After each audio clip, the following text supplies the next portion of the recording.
Shalom. First and foremost, I want to give all praises, honor, and glory to Yahweh, Bahasham, Yahweh Shai, Bahasham, Racha Kodesh. Double honors to the elders and the apostles of Great Millstone, and peace and blessings to the elect. And today we're going to go into the book of Acts, the 23rd chapter. So at this point, Paul is before the council um, here in Jerusalem, the chief priests and all of them because the centurion wanted to know why is it that they're accusing him? What is his crime?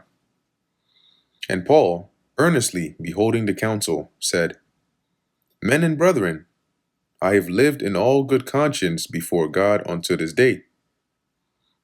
And the high priest Ananias commanded them that they should, them that stood by him, to smite him on the mouth. So just as he's beginning to speak, wham, hit him on the mouth. Then said Paul unto him, God shall smite thee, thou whited wall. And when you when you read that in the NLT, it says here, you corrupt hypocrite. For sittest thou to judge me after the law, and commandest me to be smitten contrary to the law? So you just commanded him to hit me. What have I done to break the law or to deserve that? You damn demon. And they that stood by said, Revilest thou God's high priest? Because remember, going back to the law, as Paul's even going to quote, it says not to revile the judges or the gods, which goes into Judges. Then said Paul, I wist not, brethren, that he was the high priest. For it is written, Thou shalt not speak evil of the ruler of thy people. So he threw that in there, let him know, look, man, I know the law, right? I'm not some apostate over here.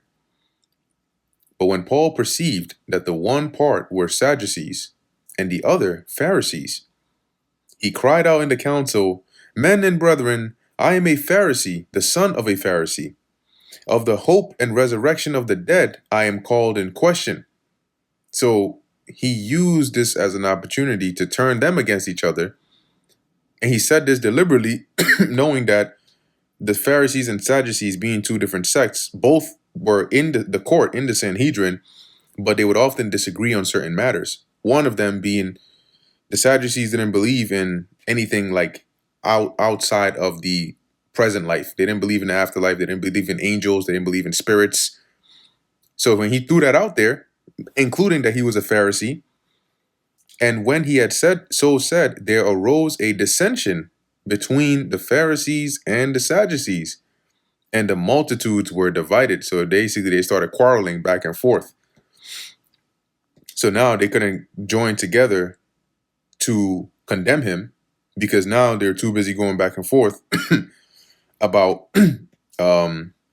this belief, right? Strife, insurrection. It's like the modern day Congress and hearings that they be having today. Have you no decency? It's an inside joke.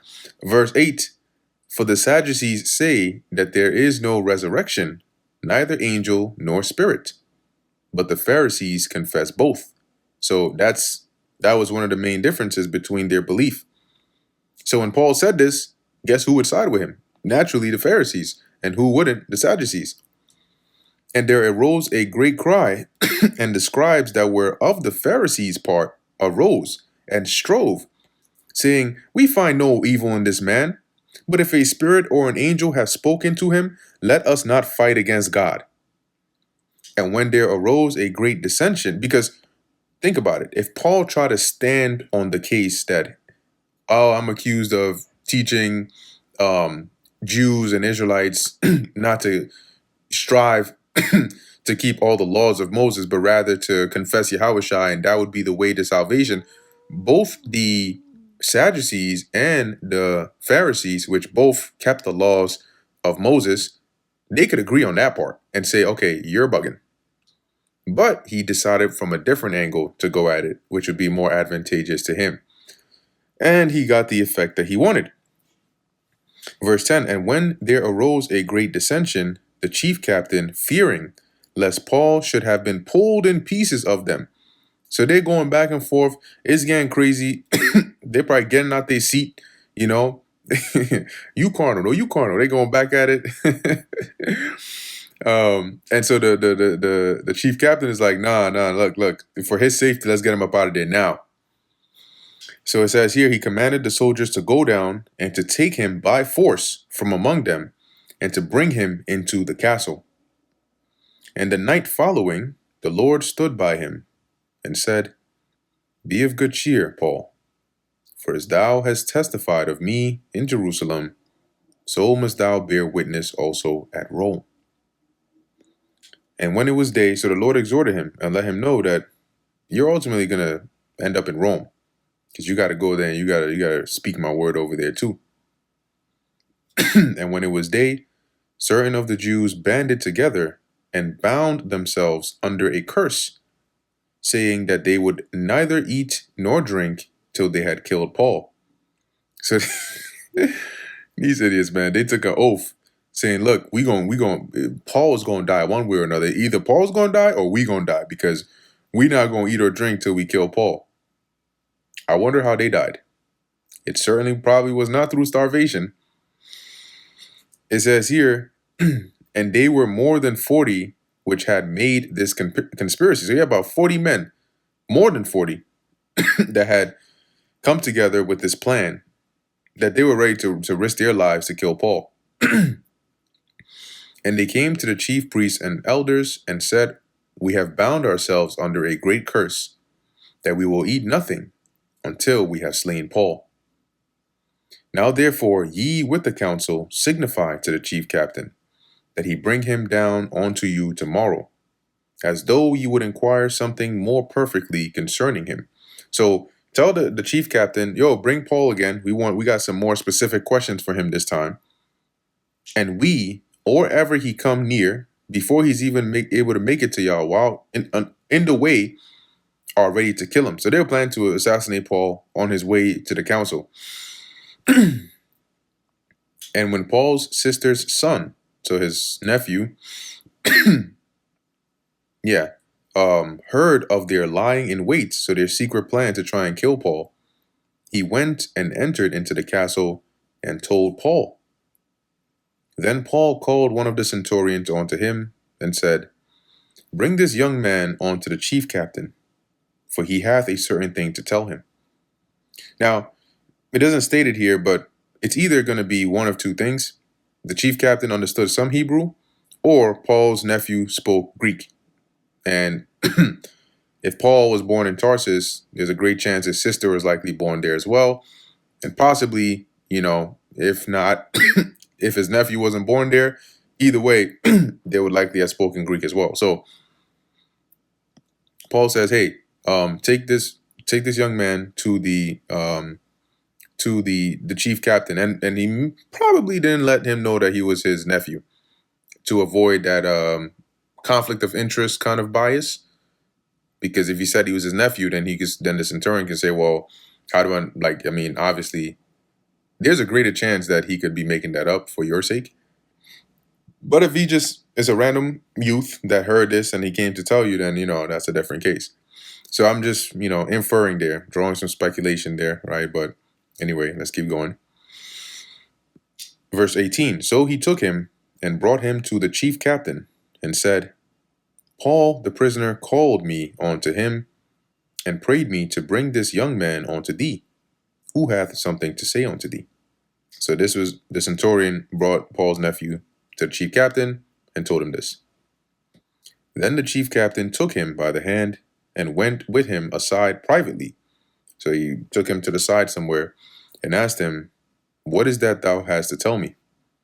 And he said, The Jews have agreed to desire thee that thou wouldest bring down Paul tomorrow into the council, as though they would inquire something somewhat of him more perfectly. So the Jews have agreed to this plan to get you to bring Paul out into the council again. And their whole plan is that they're going to act like they have more questions for him. But do not thou yield unto them, for there lie in wait for him of them more than 40 men. So there are 40 men that are secretly hiding and waiting for this opportunity, which have bound themselves with an oath that they will neither eat nor drink till they have killed him. And now are they ready, looking for a promise from thee. So they're looking for you to say, okay, you're going to bring Paul, and they're going to put this plan into action to assassinate Paul. So the chief captain then let the young man depart, and charged him, commanded him, saying, see thou tell no man that thou hast shewed these things to me. Make sure nobody finds out you came and told me this. And he called unto him 2 centurions, saying, make ready 200 soldiers to go to Caesarea. Because remember, now they're at Jerusalem. Caesarea, let's see where they do that at. Boom. So Jerusalem is down here. Caesarea is over here, a little northwest of that.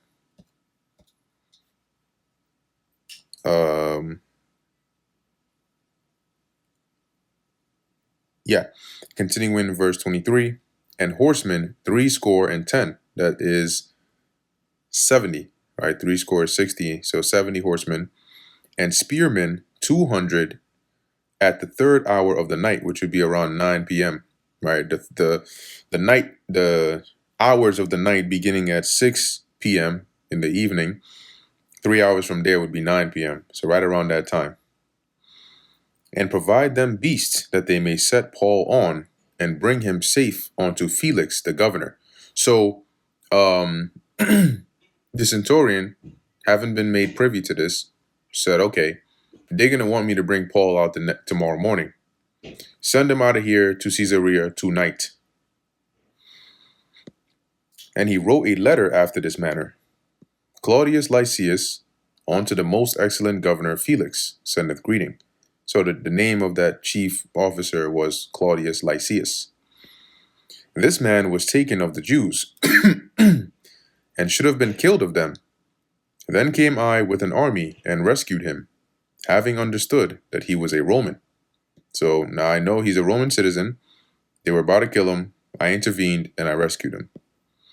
And when I would have known the cause whereof they accused him, I brought him forth into their council.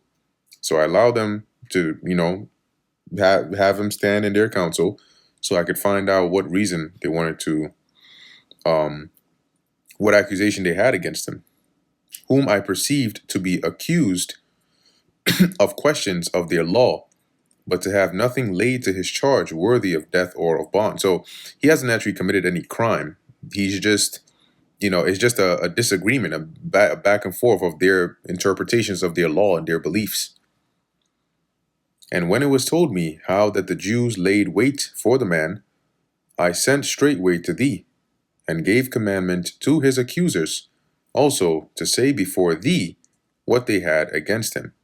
Farewell. So when I found out they were trying to kill him, I sent him to you, and I told his accusers they got to go to you and pitch their case and handle it there.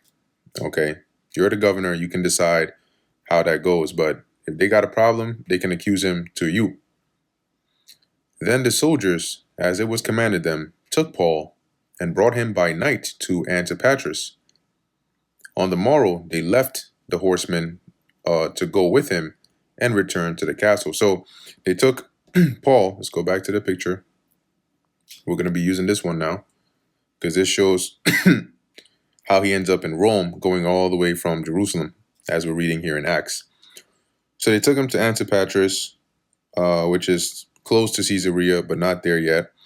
And the soldiers that took him basically left him there with the with the horsemen, and the soldiers returned back to their commander, to Lysias, and the horsemen continued on and took Paul to Caesarea.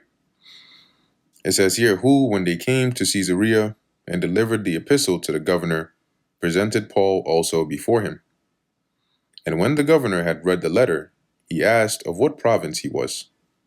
When he understood that he was of Cilicia, I will hear thee, said he, when thine accusers are also come. And he commanded him to be kept in Herod's judgment hall.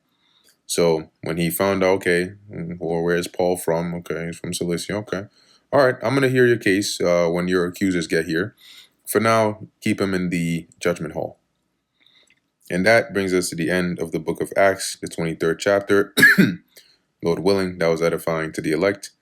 In closing, I want to give all praises, honor, and glory to Yahweh, Bahasham Yahweh Shai, Bahasham Recha Kodash.